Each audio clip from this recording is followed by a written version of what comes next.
This is your statewide newscast, Arkansas Today.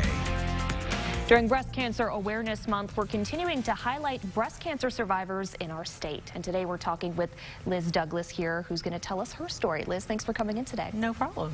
So I want to start with how we've been kind of starting with all survivors is that initial diagnosis. For you, I understand that it kind of came about pretty quickly after you started getting tested. It did. It was my second mammogram ever. So I was about 42 when it started. Dr. Smith Foley called and said, you know, this is what we think it is. We had done the mammogram and the ultrasound that day. She scheduled that biopsy very quickly. Wow. And we found out the week of Thanksgiving in 2020. So fighting cancer in the middle of a pandemic was quite interesting. Yeah, in the middle of a pandemic and during the holiday season. Yeah. And also, you know, just for you mentally to go for your second mammogram ever and then get that diagnosis, yeah. I'm sure for you it was sort of like, oh, okay. Yes, I am the president of It Won't Happen to Me. So it was a very abrupt change for my way of thinking. But I said, well, let's go for it. And KARK just really covered you up on every angle of your medical care. Like you know, she continued to check on me through my diagnosis. We had dietitians, we had my oncologist, my surgeons. They were just so comprehensive in getting to me quickly and getting things started at a rapid pace. And I was so appreciative of that because it was a very aggressive tumor that was moving.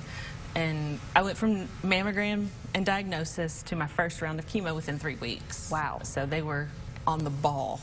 And I know now you said that the kind of aggressive treatment is over and now, but you're still being followed up with that team of doctors. Yes. It's a smooth transition back to regular life, I suppose. Yes.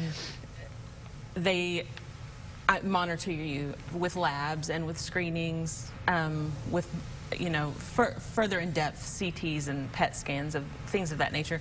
And they slowly move you further out over the first 5 years to just make sure you're comfortable. And any concerns that you have, you can take it to the table and they're like, yes, let's go, let's check it. Everything is looked at. Nothing is, you're never scooted off for any symptom that you have. Pushed over, yeah. And so now, 2 years after that diagnosis, we're getting around to that 2-year mark. Yes. And in Breast Cancer Awareness Month, what is kind of your takeaway and what's the message you want to share with others?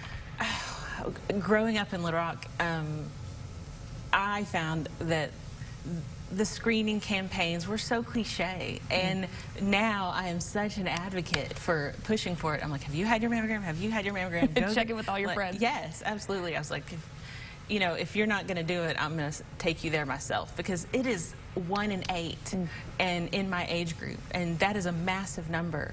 And as I started to campaign for that for my friends, one after another started getting diagnosed. Wow. And I've had 5 friends diagnosed in the past 15 months. Wow. And so early, because they caught it on their mammogram. Because they got that screening. Yeah, absolutely. Well, Liz, thank you for coming in and telling us your story. I so appreciate it. No problem. Of course, we're going to continue to share these stories during the month of October, which is almost coming up to an end pretty soon.